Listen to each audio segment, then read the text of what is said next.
I'm the Social Director of the Milken Institute based in Asia. I'd like to welcome you all to the lunch plenary. Before we start the session, I would like to take a moment to thank our sponsor and partners. We are much encouraged by the demand to be involved in this event and the deeper partnership and the programming opportunity throughout the year. None of these can be done without the kind help of our sponsors, strategic partners, media partners who have provided both funding and thought leadership for our range of events and programs. Please join me in thanking them for their help.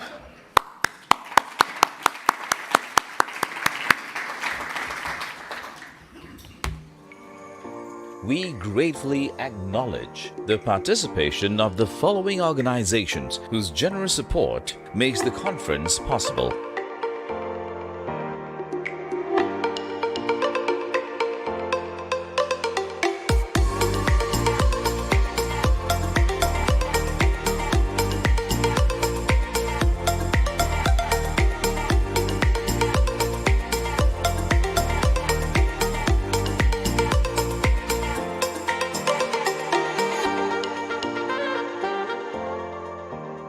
We thank the following media partners for their participation at the Asia Summit.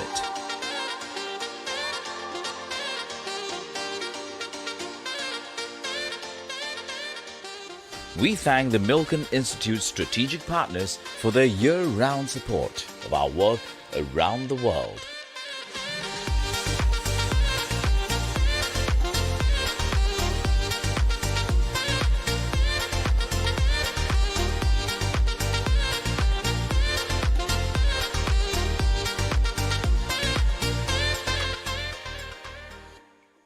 Please welcome to the stage the Honourable Gillard, 27th Prime Minister of Australia, in conversation with President of the Milken Institute, Richard Detizio.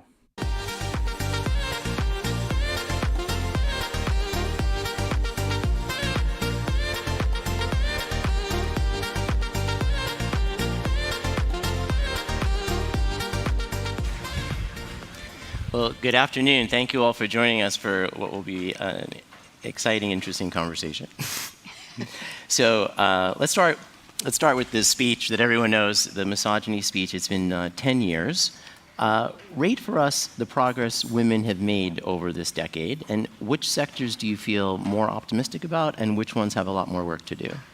Okay, I think we've got to start by saying, given it's the 10-year anniversary of the misogyny speech, I'm making it compulsory for people to say you don't look a day older, so if you could start with that. On progress, I mean, it's obviously hard to summarise progress around the world very quickly, but I do think in many places around the world we are now having the conversation we used to ignore.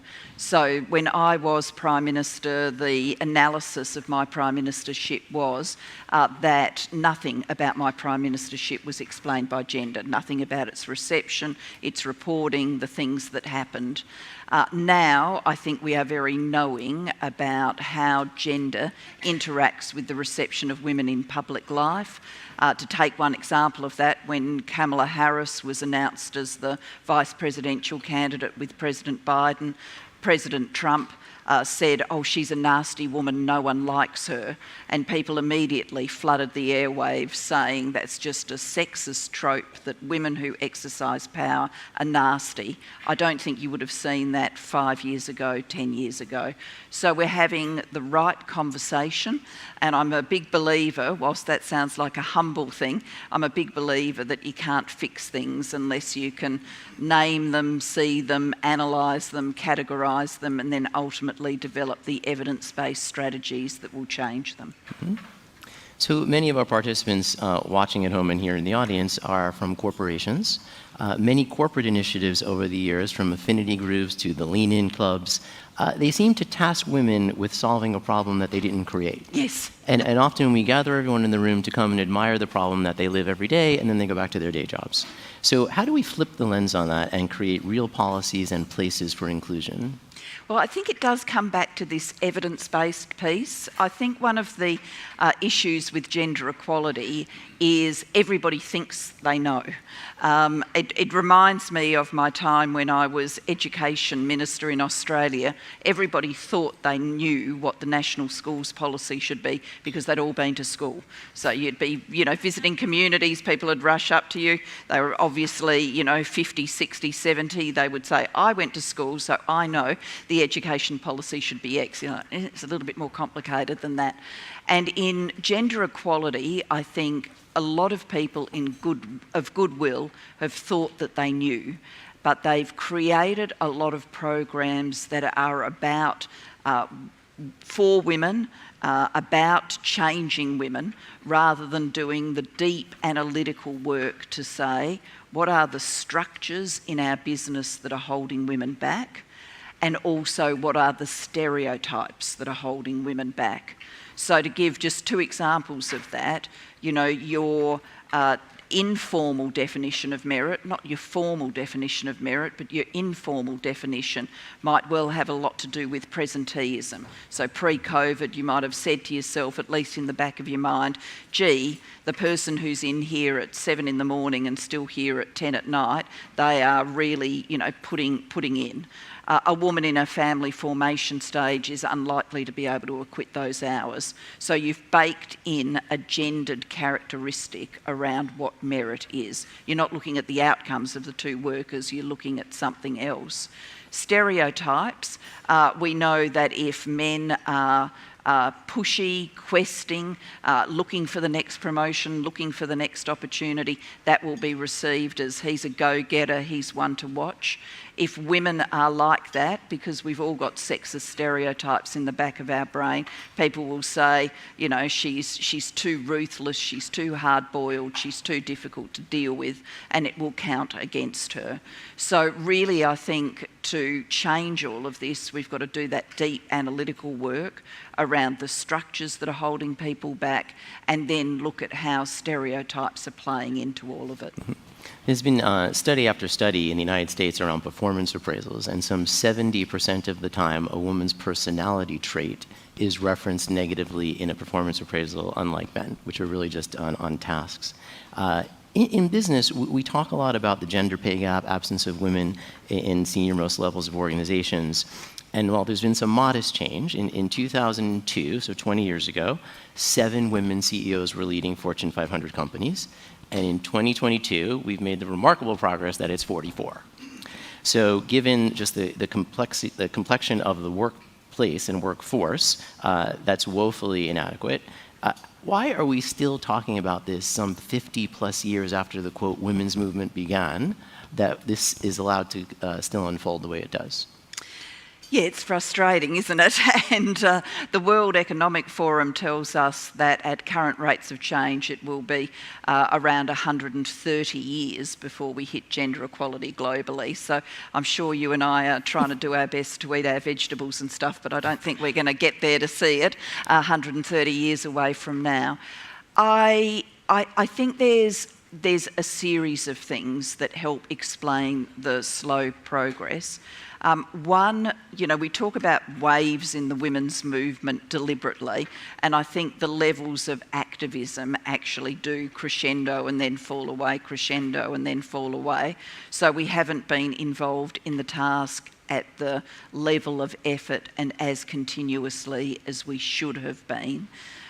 Second, I think this absence of using an evidence base, which is what we're all about at the Global Institute for Women's Leadership, has taken us down many sort of byways and into many sort of circular patterns, but we haven't seen the big advances.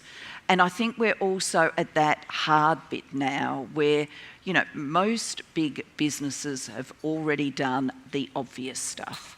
You know, I reflect back when I first was looking for an opportunity in the law. My original qualification was as a lawyer.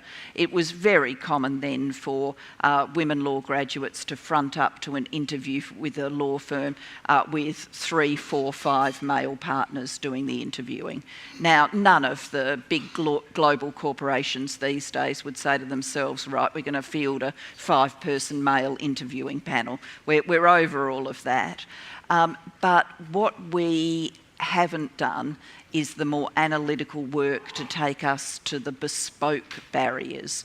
And so to give an example from the law, one legal firm that we've been in contact with at the Global Institute for Women's Leadership is a litigation-based firm. And so the people who get noticed to move into partnership are people who have done good jobs on blockbuster litigation. There's only so many blockbuster cases a year. Most of it's garden variety. There are a few blockbuster cases.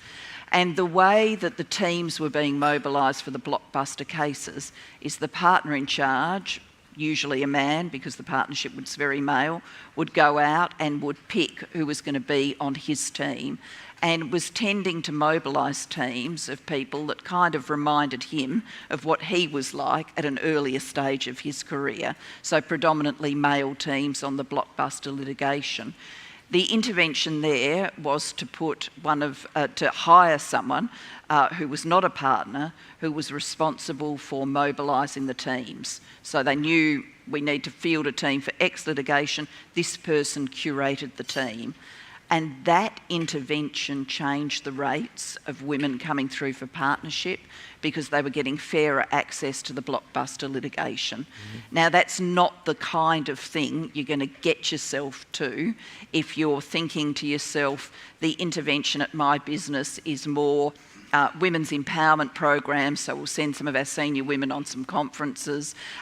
This is a women's confidence problem, so we'll send them on conferences that help bolster their confidence. You'll never get there if that's the strategy you're using, and they are very common strategies. But that goes back to what you said previously, that we're busy fixing women from traits they don't have. And I think all this time later, hasn't it been too much carrot and not enough stick?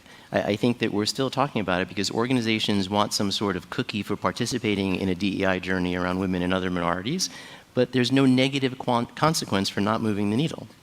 I think that's true, and I mean, I think there is a negative consequence. It's just not as easy to surface and shine up to the light as perhaps we need it to be, which is we do know from the research now that more diverse teams make better decisions, and so if you are not valuing that diversity, then you will miss things. And I remember on this journey about women on corporate boards, there was a chair of a board, very major global company, only one woman on the board. They were thinking about a multi-billion-dollar acquisition. The board was generally in favour of it. The woman hadn't spoken, and he made sure that she came into the conversation and she raised the arguments about why this was really a dud deal, and they didn't do it.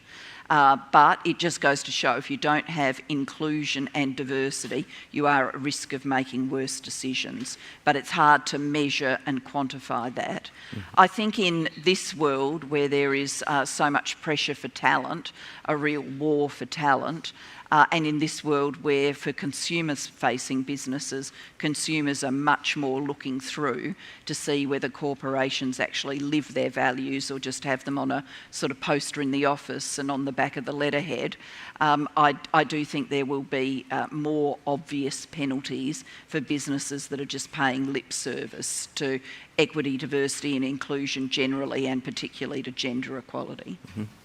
So let's pull the lens out a little bit, because the Global Institute is just that, it's global. Millions of women and girls are missing out on access and opportunity through government policies which restrict the same. There's conflict and displacement, and the ever-worsening climate crisis is only going to exacerbate that. How do societal expectations of traditional gender roles restrict real progress across the world? And when you see flare-ups, like you're in the United States, post the overturning of Roe, what's going on right now in Iran around the hijab, like, Is that sustainable? Are those episodic moments sustainable towards a movement, or does it have to be parsed out differently across the planet? I think the strategies for pursuing gender equality will be customised to place, but they will have some things in common. And let me just explain that. I have a book coming out now around the 10-year anniversary of the misogyny speech, but the last book I was involved in, I co-authored with Ngozi Okonjo-Iweala, who's the head of the World Trade Organization. And we delved into all of the sort of science around women's leadership and interviewed women leaders around the world. And to take an example, we interviewed Ellen Johnson Sirleaf, the first woman to lead a nation in Africa. She was president of Liberia, a war-torn country, a very poor country, and her own life has a great deal of poverty and disadvantage in it.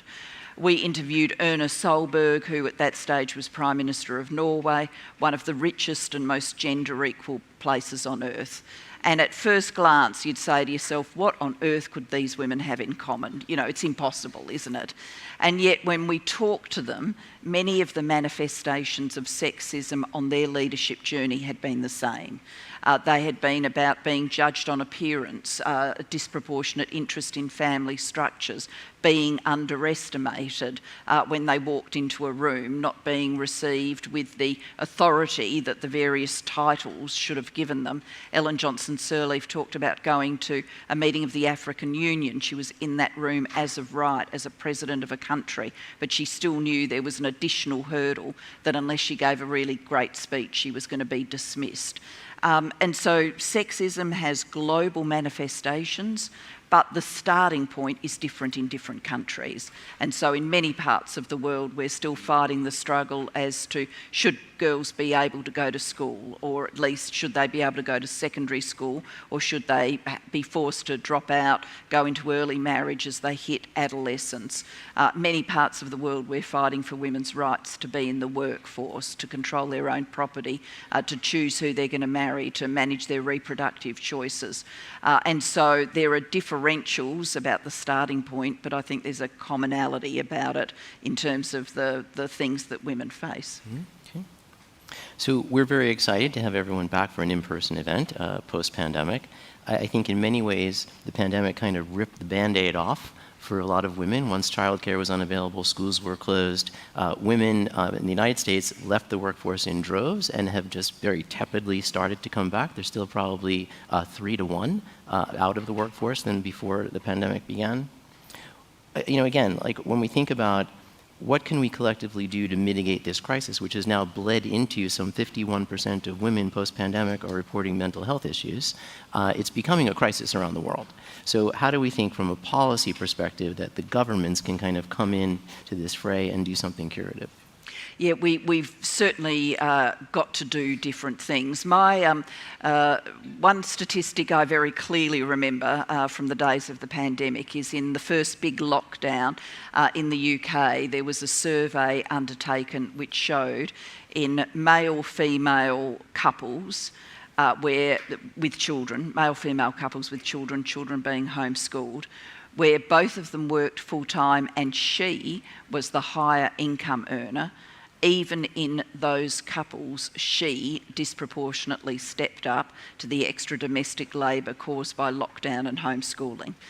So these choices are not economic choices. They've been put over time as economic choices. You know, a male-female couple, if he's earning more and, you know, the labour is needed at home and someone's career has to give, it makes economic sense for her career to give. But actually, when you see statistics like that one from the UK, this is about gender norms and roles, not about rational economic choices. And I think as we move beyond the critical days of the pandemic to where we are now, we've really got to look again at women's labour force participation and what makes it possible. And that takes us to better government regulation of things like paid parental leave for men and women, so we can have better models of shared care right from the start. It takes us to childcare arrangements, and in many parts of the world that is still something that families have to make up for themselves. There aren't government policies that support childcare. And then I think women are increasingly saying to themselves, well, if this isn't a fair journey all the way through, why should I stick it? You know, why should I put myself through years of bro culture to try and get to the top of this business? If it's going to be that hard, then I'm going to make some other choices. And there's certainly some data that's suggesting that women are moving to portfolio-based careers earlier in life, and perhaps earlier than they should, just because that sort of ultra-male culture of the C-suite has worn them down. And so I think we've got to be talking about those cultural pieces as well as the big regulatory government platform pieces. Mm-hmm.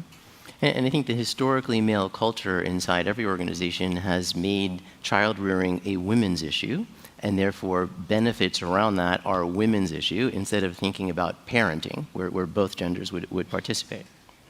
When we think about you and your career, you were the first and still only woman to have ever been the Prime Minister of Australia. Is that representation ever burdensome in some way? I wouldn't say burdensome. There was a phase of my career where, I'd left politics, I took up a number of international engagements, I'd be travelling around the world and people would rush up to me and say, oh, the misogyny speech. It's like, that's lovely, but, I was in politics for 15 years. Do they make you recite it again? Yeah. No. In politics for 15 years, I was Deputy Prime Minister for 3 years, I was Prime Minister for 3 years, and apparently it all comes down to one speech. So that used to frustrate me a little bit, but I'm kind of at peace with it now. But I don't experience it as a burden. I'm conscious that it's a responsibility to take what I've learned about women's leadership and to make sure that what I've personally learned and to make sure that it can inform the experiences of others. I'm someone who believes only you look back so you can do things better for the future. And my political career is well and truly over, but I think I can look back and perhaps help prepare people for a better future for women in leadership.